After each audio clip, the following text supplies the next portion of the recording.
Right now, police are searching for the vandal who's been throwing rocks at cars from bridges above, both here at the intersection of I-75 and 35 near downtown Dayton, and also above 35 near the Steve Whalen exit.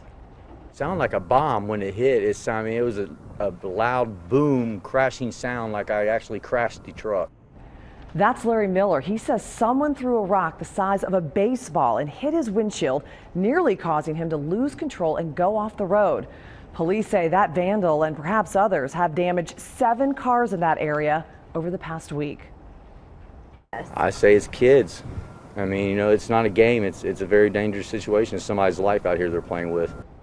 Very dangerous. Police tell us if you see someone lingering on an overpass, call them immediately. They also say if you happen to get struck by a rock while driving, they say try not to panic, don't swerve, and try not to slam on your brakes so you don't cause a chain reaction crash. Now, sadly, a pastor in Columbus was the victim of such a dangerous prank, and it was so serious it nearly killed him. Nicole Grigg has his story. This is such a polished rock. Reverend Johannes Christian is holding his favorite necklace that he made of rocks. I may not know what colors these are. But he doesn't know the color of the rocks because he's now legally blind, ironically, because of a rock. Both of these are prosthetic. I have no eyes. It's been more than 10 years now since the Reverend was driving through Springfield on his way back home to Columbus. He was going under an overpass when a teenager threw a rock the size of a bowling ball over, smashing more than just his car. Because every bone in my face was smashed to sawdust. The image is horrifying. I have to say, by the grace of God, I don't remember anything. Today, the pictures are part of the past, and after more than 30 surgeries, Reverend Christian says it was his faith that has brought him here today. God didn't cause the accident.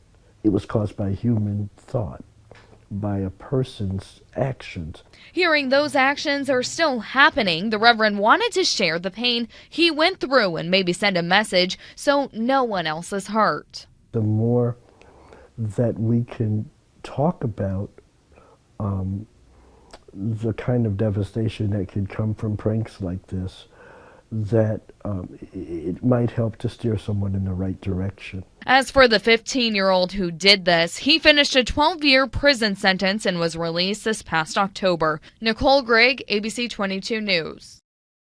Now, the Reverend Christian has written a book. It's called The Face of Forgiveness, and it's because of his story that Ohio passed legislation increasing the punishment for those who throw rocks over interstates and bridges. Parents can also be prosecuted if the suspect is a juvenile. High fences have also been built on many overpasses in the state, preventing rocks from being thrown.